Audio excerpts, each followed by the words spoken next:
Olá pessoal, depois de fazer uma pausa para meditar no dogma de Nossa Senhora, agora nós voltamos com o Evangelho de Mateus para dar sequência, até cronológica da vida de Jesus. E hoje temos o capítulo 16 de São Mateus, alguns versículos aí do 13 até o 20. É um evangelho muito importante, é um momento decisivo na vida de Jesus com os seus escolhidos, os seus apóstolos. Porque é um momento onde ele vai fazer pergunta fundamental: quem sou eu para vocês? Já se dão conta de quem sou eu?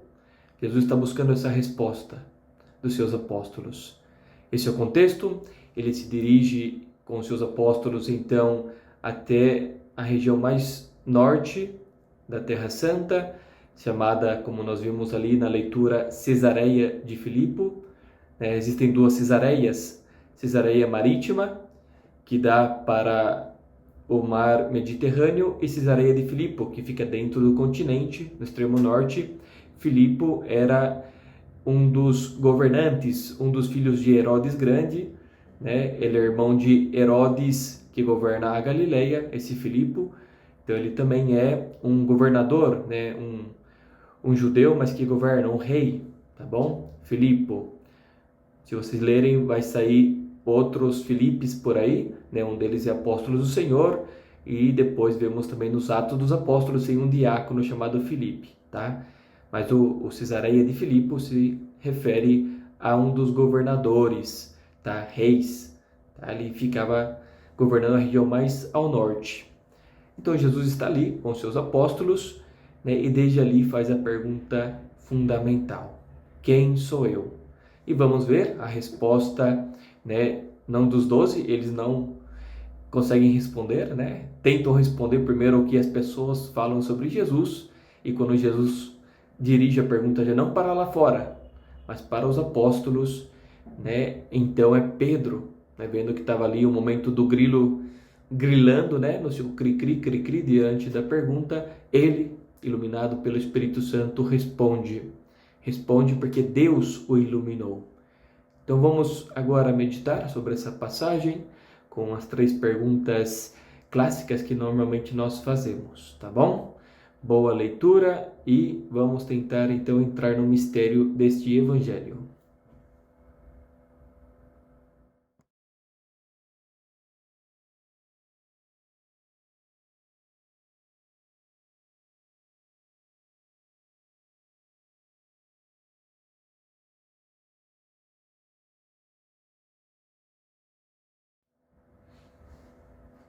Então, como primeira pergunta, tentemos, cada um de nós responder a seguinte questão: quem é Jesus para as pessoas, para o mundo aí fora? O que as pessoas falam de Jesus? Quem que é ele? No Evangelho nós encontramos também os apóstolos querendo responder, o que as pessoas ali, do tempo de Jesus, aonde Jesus passava, o que eles escutavam de Jesus. Uma pergunta externa, é uma resposta externa. O que se pode conhecer de Jesus através do que os outros falam, Por exemplo, hoje podemos estudar livros e ver, bom, os livros falam isso de Jesus, falam aquilo de Jesus. A religião judaica fala isso de Jesus, a religião islâmica fala aquele outro de Jesus, E assim podemos ir vendo o que por aí dizem de Jesus. Mas eu convido que cada um pense, o que você escutou de outros falar de Jesus. Como é que você conheceu Jesus através de outros, do anúncio que outras pessoas fizeram? Talvez através de um filme também, O que os filmes de hoje falam sobre Jesus, É uma resposta muito ampla realmente, porque falam diversas coisas sobre Jesus. Alguns dizem que nem sequer existiu, outros provam, historicamente a existência de Jesus. Então se ouve aí fora muitas e diferentes coisas sobre Jesus.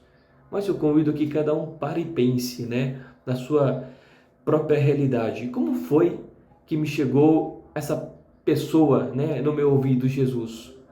Foi minha mãe que me comunicou? Foi um parente, a minha avó? Foi através de um estudo? Como foi que eu ouvi falar de Jesus? Quem é Jesus por aí no mundo afora? Repito, é uma resposta muito ampla, mas eu convido que paremos e pensemos nisso nesse momento. Segunda questão: quem é Jesus para mim? Quem é Jesus para mim? Cada um tente responder depois, né, de escutar, de aprender de outros. Jesus já é uma pessoa concreta na minha vida? Eu já tive um encontro com Jesus? Ou Jesus continua sendo alguém que escutei, como por exemplo, algum personagem histórico, né, que ficou lá no passado, né? Podemos atualizar as respostas, né? Os apóstolos começaram a responder. Olha só as respostas dos apóstolos. Alguns dizem que tu és João Batista. Pensamos em João Batista naquele momento da resposta, porque João Batista estava ou preso naquele momento, ele tinha sido preso por Herodes, né? O Herodes, irmão de Filipe, de quem nós estamos falando da região, tinha sido preso, né? E depois Herodes, por culpa da esposa de Filipe, né, que tinha traído ele para estar com Herodes, pediu a cabeça de João Batista e seria ele degolado. Tá? Estava ou acontecendo isso ou acabava de acontecer a morte de João Batista. E estavam comparando então Jesus, né, que tinha convivido, tinha a mesma idade os dois, tá bom? 6 meses de diferença entre Jesus e João Batista. Então as pessoas estavam dizendo, talvez esse Jesus é João Batista, né? Mas imagine só, João Batista estava vivo ou estava ali e comparavam ele, né? Por quê? João Batista era tido como um grande profeta, um grande personagem da época, né? Ele era confundido como Messias. O João Batista, né, pelo seu estilo, pelas suas palavras, né, por tudo que fazia, João Batista era talvez tido como um Messias. De repente aparece Jesus que faz sinais ainda maiores que João Batista. Então fala, opa, aqui talvez João Batista, o espírito dele, né, está vivendo agora nessa pessoa que é Jesus. Então por isso é uma resposta, Jesus com João Batista. Outros dizem, não, talvez é Jeremias. Jeremias tinha morrido 5 séculos antes de Jesus. Ele viveu no período da Babilônia, quando Jerusalém foi destruída, invadida, né, pelos babilônicos, o povo foi deportado e Jeremias era um personagem que pregava com a palavra, mas sobretudo com a sua vida, né? Se vocês verem os grandes profetas do Antigo Testamento, o personagem que mais viveu a semelhança de Jesus, né? Repito, ele viveu antes de Jesus, Jeremias, tá? 4, 5 séculos antes de Jesus nascer. Mas, por exemplo, Jeremias carregou na cidade de Jerusalém, por pedido de Deus, né? Uma trave, né? Como se fosse uma cruz. Ele tinha que carregar uma cruz pela cidade. Ele não sabia, ele só fez o que Deus pediu, né? Então ele já foi um sinal do que Jesus viria a fazer depois. Ele foi jogado num poço, né, dentro também do palácio, como Jesus foi jogado no poço na noite de quinta para sexta-feira, né, na quinta-feira à noite, né, da sua paixão. Então Jeremias vivenciou muito do que Jesus vivenciaria depois. Então, por isso também comparam Jesus com Jeremias, um grande profeta, né? E de repente falam Elias. Elias foi o primeiro grande profeta, foi aquele que foi arrebatado ao céu, né? Elias que escutou a voz de Deus, que subiu na montanha, como Jesus vai fazer dentro de pouco.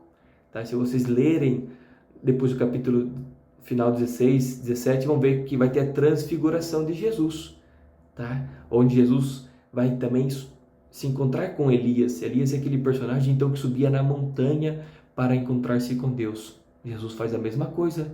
Ele, quando quer rezar, ele sobe na montanha e no silêncio lá naquela montanha ele fala com Deus. Quem é Jesus, portanto, para você? É um desses grandes personagens, né? Ou Jesus já deixou de ser comparado com esses personagens e Jesus, ele é único. Ele é uma pessoa concreta na sua vida. Quem é Jesus para você? Em terceiro lugar, quem realmente é Jesus? Aqui temos que deixar o que o mundo fala de Jesus, o que você acha que é Jesus, para deixar que o próprio Jesus fale quem ele é. Realmente, queridos irmãos, isso temos que aprender a fazer todos. Nós, a maioria de nós, temos um Jesus à nossa medida, mas esse não é Jesus, tá? O mundo se engana muito, até nós cristãos, né? Jesus é aquele que me faz sentir bem. Jesus é aquele que ama todos iguais. Tá? Essas são respostas do qual nós queremos que seja Jesus. Talvez esteja certo, talvez estejamos certos, mas nós temos realmente que dar espaço para que o próprio Deus nos revele quem é Jesus. E isso nós vemos aqui em Pedro. Pedro diz: Tu és o Messias, o Cristo, o Filho de Deus. E Jesus diz: Parabéns, Pedro, porque isso não veio da sua cabeça. Isso não foi que as pessoas lá fora falaram. Isso é o próprio Pai, o Espírito de Deus, do Deus Pai, quem revelou. Essa é a tarefa, queridos irmãos. Abrir-nos para que o próprio Deus Pai, através do Espírito Santo e da pessoa também de Jesus, se auto-revele quem Ele é. Vamos nos surpreender. Vamos nos surpreender. Tá bom? Como então escutar esse Deus que nos revela? Na palavra de Deus, lendo a Sagrada Escritura, como estamos fazendo, né? Temos a Bíblia em mãos e vamos ali descobrindo como Jesus foi se revelando. Vamos ver como Deus Pai, no Antigo Testamento, foi preparando essa revelação do Jesus. Vemos o Espírito Santo que vai também obrando, vamos ver depois da ressurreição do Senhor, que vem o Espírito Santo. Daí vai falar através de Paulo, através das cartas apostólicas, vai revelando quem é esse Jesus. Tanto assim que o apóstolo e evangelista São João vai dizer, né, com toda a profundidade, porque ele entrou no grande mistério de Deus, vai dizer, ele é o Verbo feito carne, e vai dizer também depois, Deus é amor. Mas nós temos, repito, que nos abrir para que Deus se diga quem é, o que significa que Deus é amor. Porque nós podemos interpretar isso do modo humano, e está errado. Porque Deus, ele é divino, humano também, mas ele é divino. Não podemos ficar só no conhecimento humano de Jesus, que conseguimos chegar a isso, ao conhecimento humano de Jesus. Mas Jesus, ele é, antes de humano, ele é divino. E para conhecer essa divindade de Jesus, tem que ser do alto. Tá? Não é com a nossa razão, tá? Tem que ser através da fé e da revelação. São os meios que Deus nos deu para conhecê-lo. Através da fé, através da revelação. Tá bom? Abrir-nos na palavra de Deus, lendo na fé que Deus nos deu, a palavra de Deus, vamos ter esse conhecimento, mas também, e aqui está o grande convite que eu faço, através do encontro pessoal que temos que ter com Jesus, no Espírito. Tá?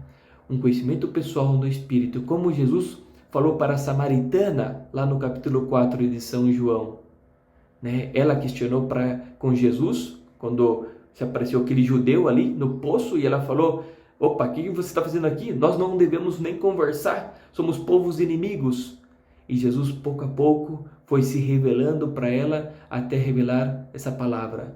Né? É no Espírito que se deve adorar a Deus. Quem adorar a Deus em Espírito e verdade, esse vai encontrar a Deus. Então ela deixa que esse Espírito de Deus fale nela e termina esse encontro dizendo, né, mas que dizendo, correndo anunciar para todo o povo samaritano, encontrei o Messias, encontrei, porque foi um encontro com Deus. E é esse encontro que temos que buscar na nossa vida, o encontro real, porque Jesus é uma pessoa humana e divina reais. Encontremos esse Deus na palavra dele, na oração e nos sacramentos. Esses são os meios que Deus nos deu para encontrá-lo. Jesus se faz realmente presente nos sacramentos, na Eucaristia e nos demais sacramentos. Se faz realmente presente através da sua palavra viva.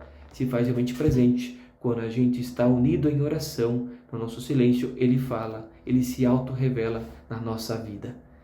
Ademais desses três meios, abram bem o coração, porque Deus também vai se revelar através do nosso irmão. Quem der de comer, de beber a um desses pequeninos, também a mim o estará fazendo.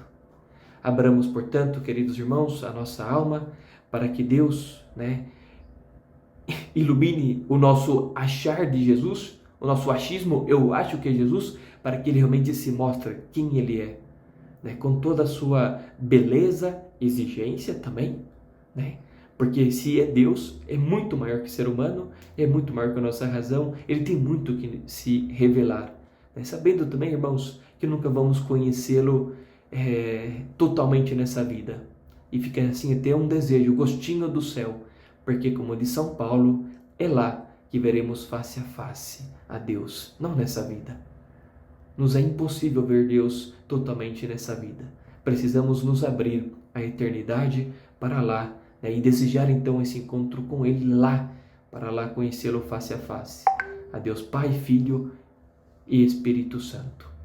Muito bem, irmãos, deixo para vocês aqui então uma bênção sacerdotal e um desejo a todos que realmente anelem, busquem conhecer a Jesus. Nos livros, sim, na oração também, e no contato com Ele nos sacramentos. Tá bom? Deus abençoe a todos vocês em nome do Pai, e do Filho e do Espírito Santo. Amém.